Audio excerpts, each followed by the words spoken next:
Right now, if you want to train a single top-tier AI model, you don't just need, tens of thousands of GPUs. You need megawatts of dedicated DC power. Oh yeah, massive amounts of power. Right. And you need specialized dielectric fluids pumping at high pressures.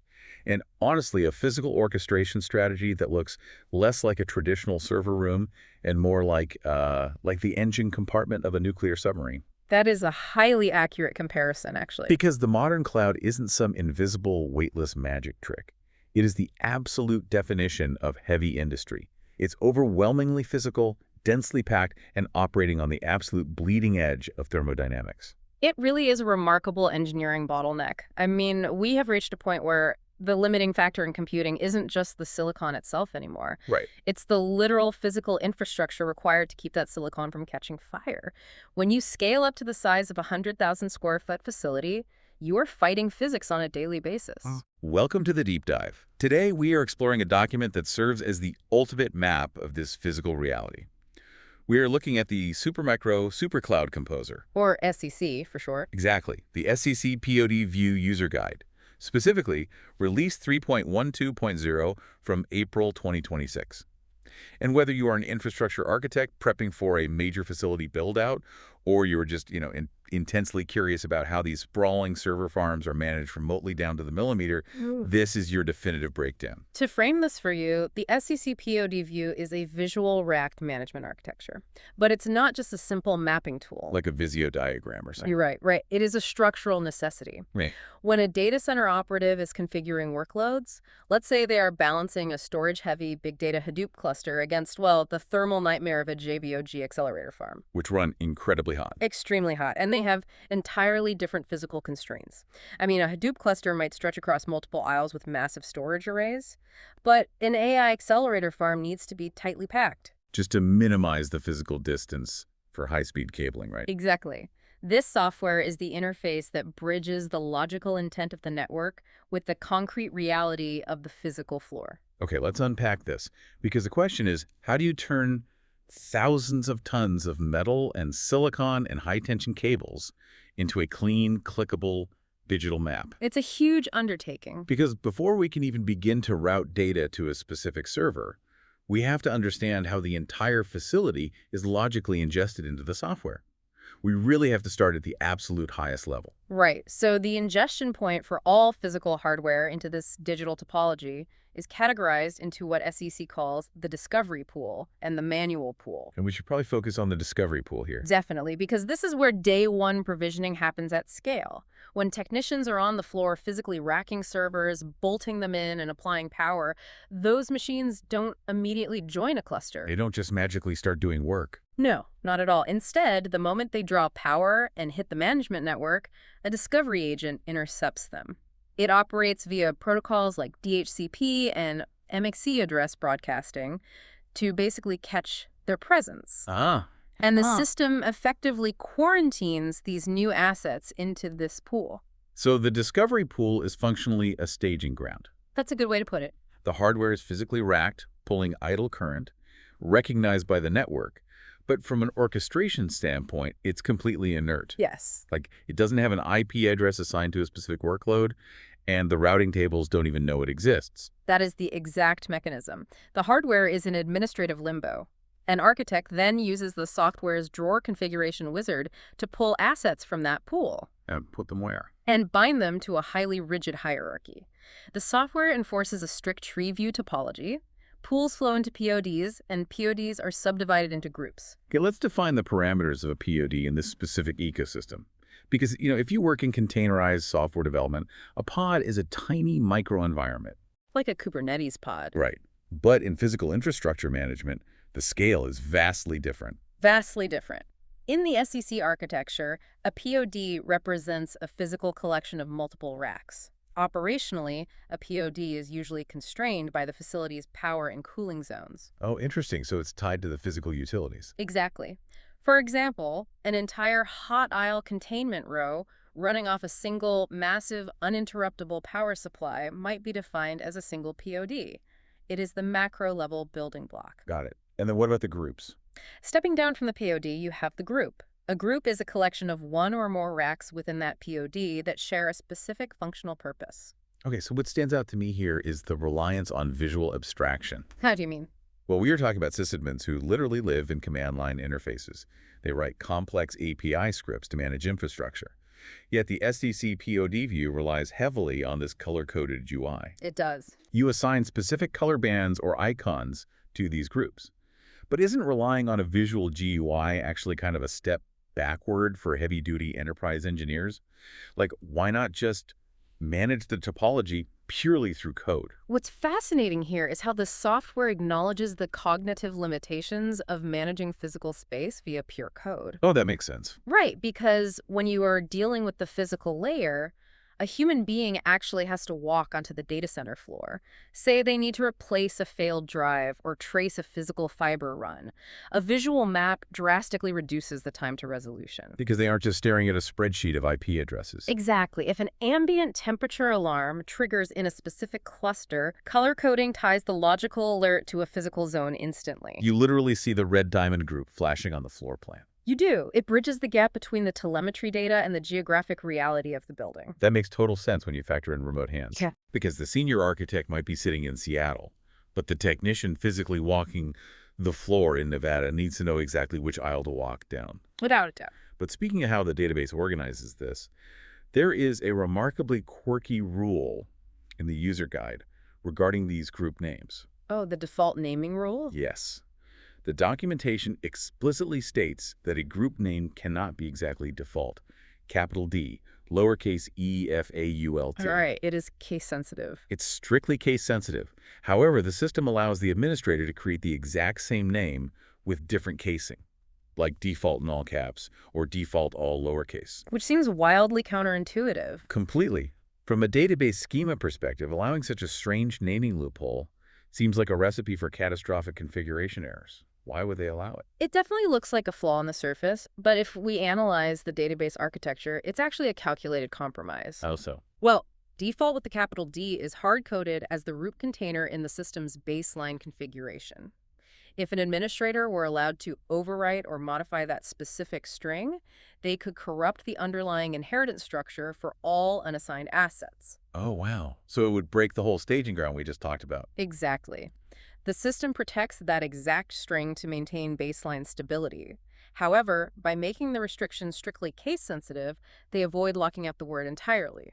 Meaning you can still use the word if you really want to? Right. It allows administrators to build their own generic catch-all groups for localized operational workflows without triggering a fatal error in the core schema. It's basically the infrastructure equivalent of reserving System32 on a Windows OS, but letting the user name a folder System32 on their desktop just to be chaotic. That is a perfect analogy. The OS protects the explicit path, but lets you do what you want elsewhere. All right, so we have the facility mapped into these logical, color-coded PODs and groups, but I want to zoom in on the actual metal. Let's step down into the rack view. Okay, moving down the hierarchy, we hit the physical rack.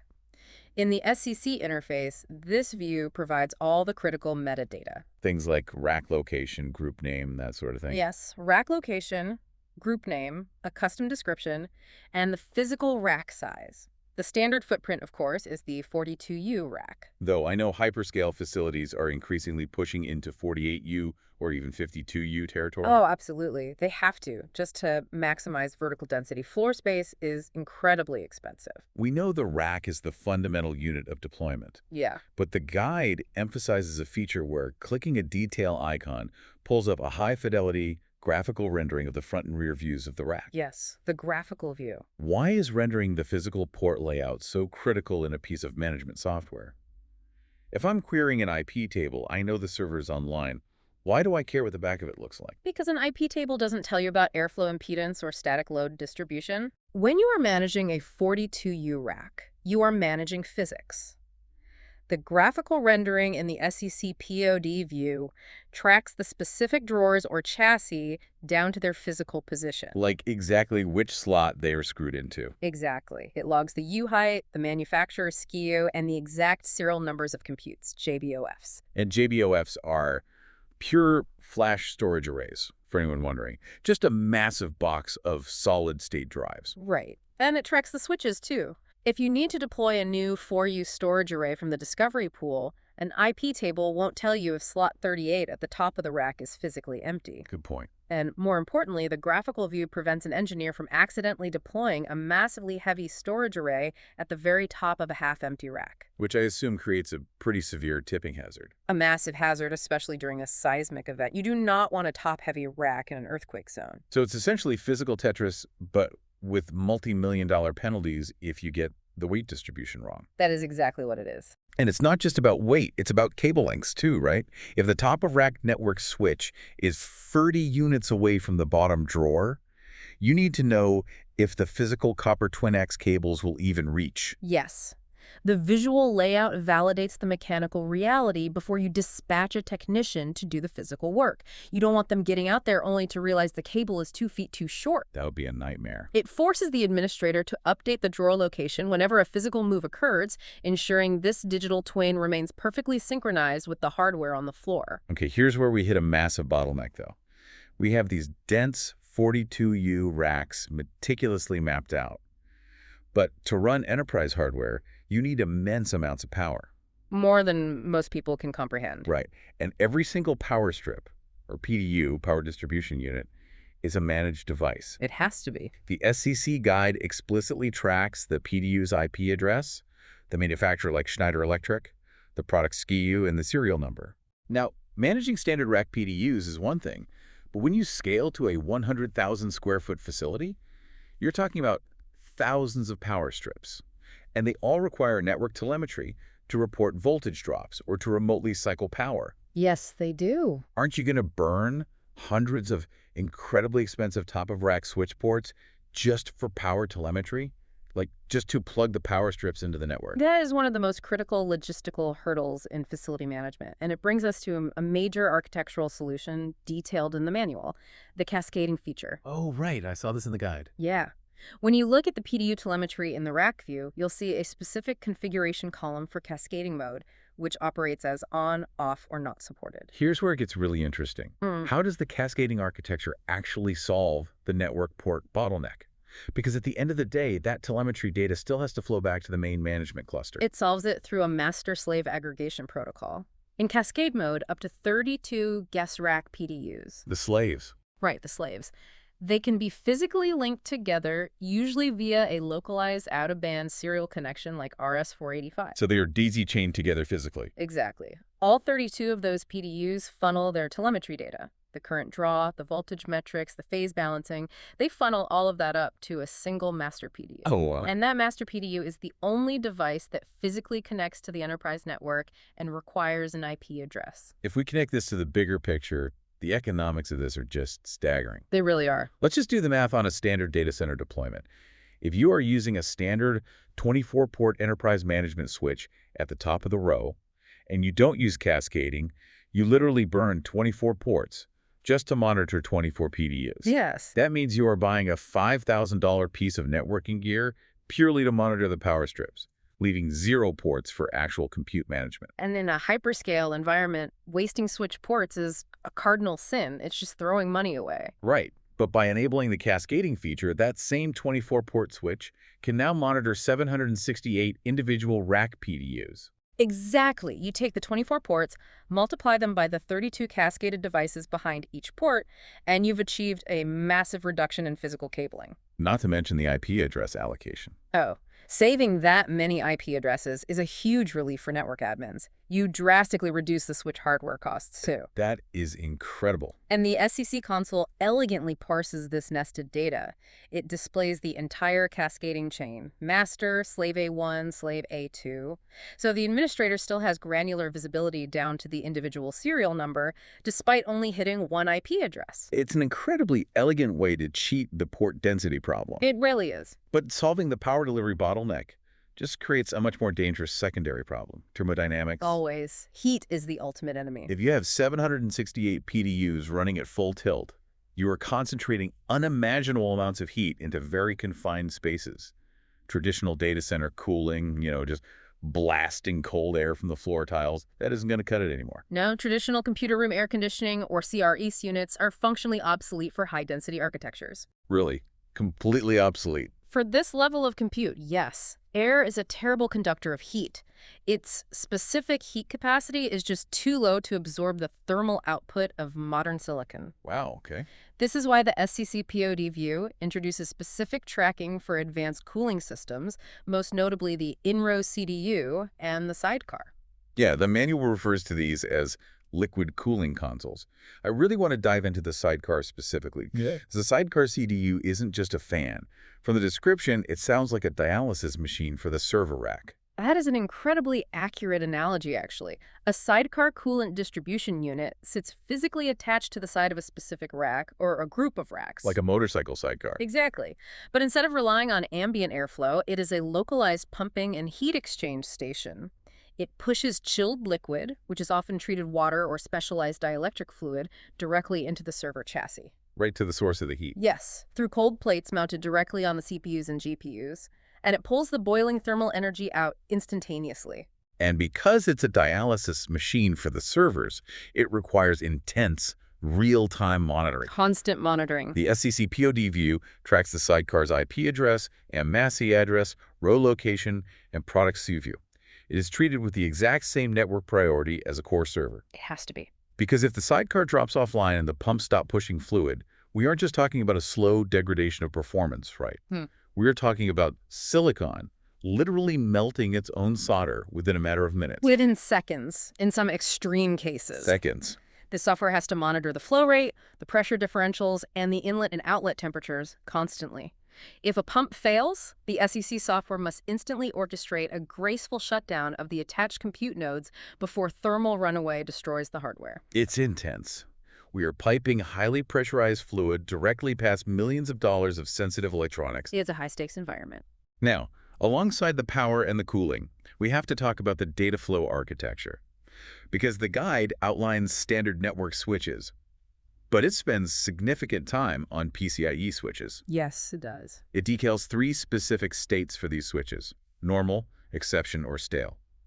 Why are PCIe switches being elevated to this level of visibility in the POD map? Because PCIe switches fundamentally change the definition of what a single server actually is. What do you mean? Well, traditionally, PCIe is just the physical slot on a motherboard where you plug in a GPU or a network card. Right, like building a PC at home. Exactly. But modern data centers use external PCIe switches to disaggregate the hardware. You might have an accelerator pooling appliance, or APA. Which is essentially a dense drawer packed with a dozen GPUs, but no main processor, right? That's correct. So it's just raw compute muscle sitting in a box. Okay. The PCIe switch allows a standard CPU server in a completely different rack drawer to connect to that APA over a high-speed cable. So they aren't even in the same physical box. No, they aren't. And through a process called memory-mapped I/O, the CPU is essentially tricked into believing those external GPUs are plugged directly into its local motherboard. That is wild. It's brilliant. But it means the SCC software must monitor these switches in real time. Normal means the memory mapping is active. Exception indicates a hardware or protocol fault. And stale. Stale means the telemetry polling has timed out, which could indicate a catastrophic interconnect failure. If that switch fails, the CPU loses its brain power instantly. It just vanishes. And this combination of technologies, the massive power density, the liquid cooling sidecars, the disaggregated PCIe switching, this is the exact foundation required for the most extreme hardware mentioned in the April 2026 release of this guide. Yes, it is. We are talking about the AI superclusters. Exactly. This is where the engineering shifts from merely impressive to bordering on science fiction. It really does. The manual dedicates specific, entirely new modules to managing the GB200 NVL72, the standalone GB200, and the GB300 Phase 1 and Phase 3 systems. So what does this all mean for the physical infrastructure?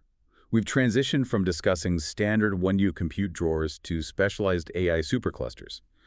What makes a GB200 architecture so violently demanding that Supermicro had to completely rewrite the SEC management software to accommodate it? It comes down to unprecedented thermal and electrical density. These clusters, designed around NVIDIA's architecture, operate at a scale that frankly breaks traditional rack mechanics. Breaks them how?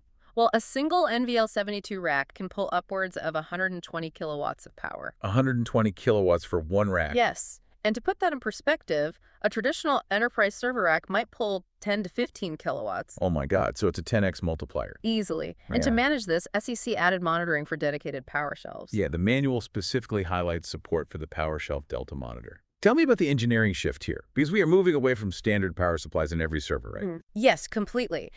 In a standard architecture, each 1U server has its own internal power supply, taking AC power from the wall and converting it into DC power for the motherboard. Which is how every computer works. Right, but when you're pulling 120 kilowatts, doing that conversion at the drawer level generates way too much heat and wastes too much physical space. You literally couldn't fit enough power supplies in the box. You couldn't. So instead, the AI supercluster utilizes massive centralized power shelves. These are dedicated rack units that take the massive AC feeds, convert them to DC, and distribute the power directly down a massive copper bus bar installed in the back of the rack. A solid copper bus bar. Yes, and the compute trays just plug directly into this DC bus bar. Wow. The SCC software must monitor these power shelves independently because a voltage fluctuation on the main bus bar doesn't just crash one server, it corrupts a multi-million-dollar, multi-week AI training run. And I imagine the thermodynamic reality of 120 kilowatts of DC power necessitates a big change in the cooling terminology we discussed earlier. You would be correct. Because before, we were talking about in-row CDUs and sidecars. But for the GB200 and GB300, the manual strictly outlines support for the in-rack CDU. Why the shift from the row to the rack? Pressure and volume. When you have dozens of ultra-dense AI chips operating at maximum utilization, the flow rate of the coolant must be incredibly high. Because they're just dumping heat. Exactly. And if you try to pump that volume of fluid from an in-row CDU sitting 10 feet away, the pressure required to overcome the friction of the hoses would burst the fittings. Oh, wow. Just from the sheer force of the fluid moving that fast. Right.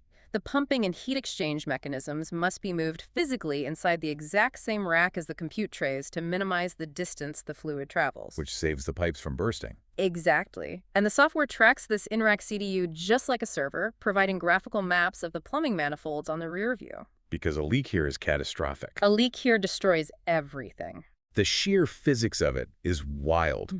We are building massive mechanical circulatory systems just to keep the silicon alive.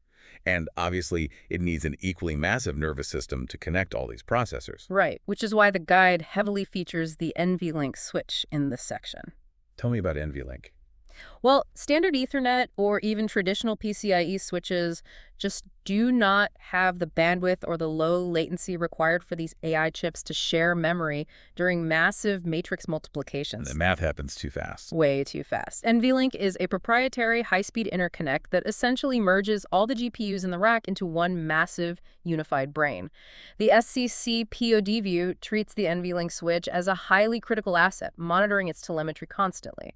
Because if a single copper 21X cable on that switch degrades, the synchronization of the AI model fails. The whole training run could be ruined. There is a specific bullet point in the AI supercluster feature list that highlights exactly how tight the tolerances are on these machines. It says, on-demand sensor polling for GB200. And my initial thought reading that was, doesn't management software always poll the sensors? It does, but standard enterprise architecture relies on a static polling interval. The SCC software might query a web server every 30 seconds or 60 seconds via SNMP, asking for its core temperature and power draw. Okay, that makes sense. And for a standard workload, thermal changes happen slowly enough that 30 seconds is plenty of warning. But for an AI workload, 30 seconds is a lifetime. Exactly. AI workloads are characterized by violent, instantaneous spikes in utilization. When a new batch of data hits the GPUs for matrix multiplication, the power draw can spike by thousands of watts in a matter of milliseconds. Just boom, massive power drop. Exactly.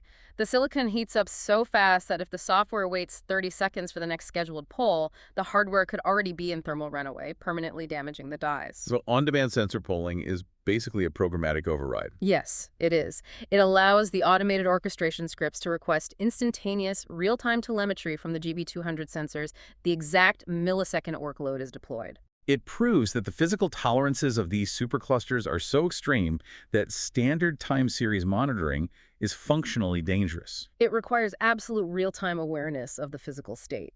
But, this reliance on perfect telemetry brings us to a massive vulnerability. What's that? Even with incredibly robust DC bus bars, in-rack liquid cooling, and NVLink fabrics, the physical world is inherently chaotic.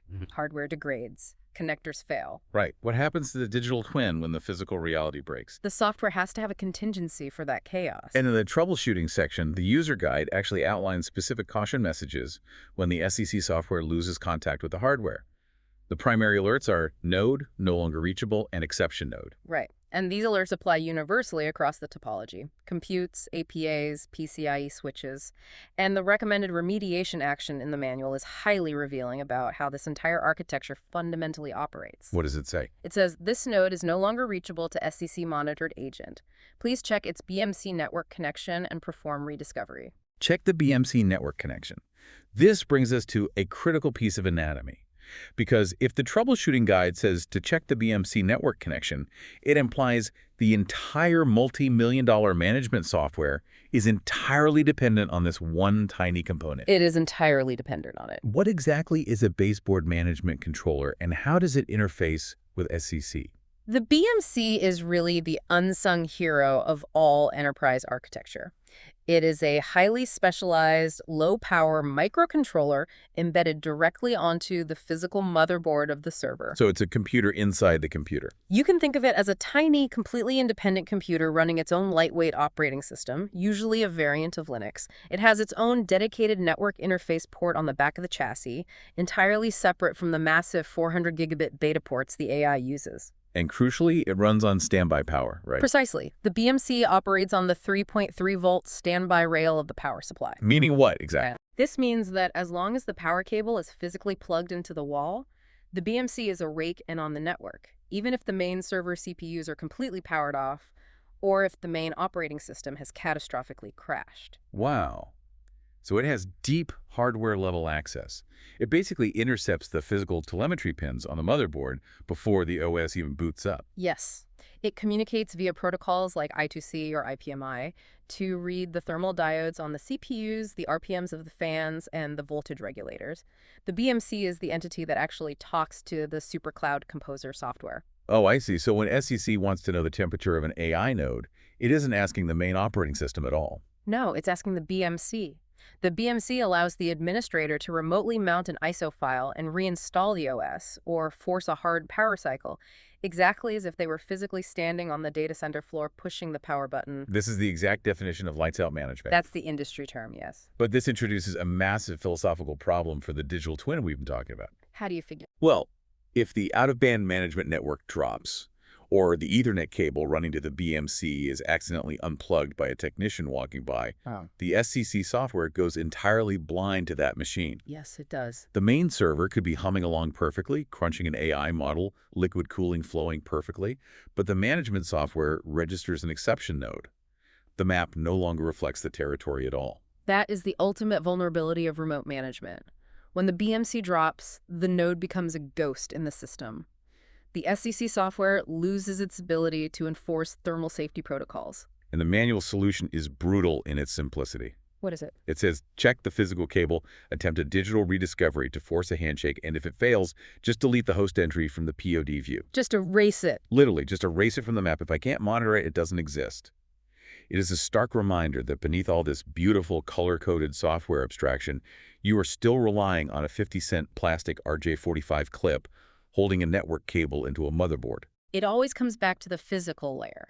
A cheap piece of plastic can bring down the visibility of a multi-million-dollar cluster. It's wild to think about. Let's pull all of this together. We have navigated the full architectural stack detailed in the SEC POD View user guide. We covered a lot of ground. We really did. We started by exploring how bare metal hardware is ingested into the discovery pool and assigned logical hierarchy across PODs and groups. Right. We looked at the physics of 42U rack layouts and why visual telemetry is critical for remote hands. We solved the top-of-rack networking bottleneck by cascading up to 768 smart PDUs into a single IP address. A massive cost saving. Massive. We unpacked the thermodynamic necessity of sidecar liquid cooling to replace ambient air and examined the high-speed PCIe switches that disaggregate GPUs from CPUs. Moving into the really heavy hardware. Exactly. We then scaled up to the extreme heavyweights, the GB200 AI superclusters, analyzing their DC power shelves, in-rack liquid plumbing, and the necessity of sub-second on-demand sensor polling to prevent thermal runaway. Because 30 seconds is just too long. Way too long.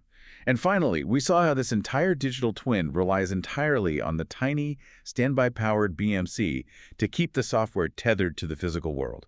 It is a profoundly complex piece of orchestration. The SuperCloud Composer is the necessary bridge between human intent and the violent physical realities of hyperscale computing. Beautifully said.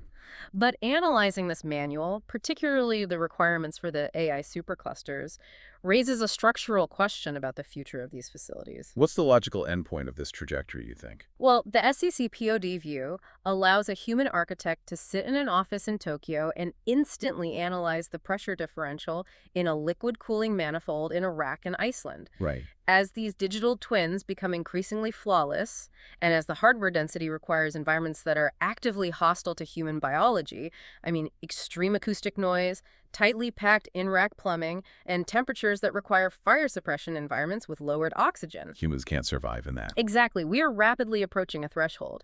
How long until we remove humans from the data center floor entirely? Oh, wow. We are looking at a near future where data centers are simply sealed, unlit, monolithic vaults, environments where software algorithms like SCC autonomously manage DC bus bars, trigger on-demand cooling pumps, and route around cascading hardware failures without a single human ever opening a physical door. A perfectly orchestrated machine ecosystem running completely in the dark. That is an incredibly heavy reality to consider.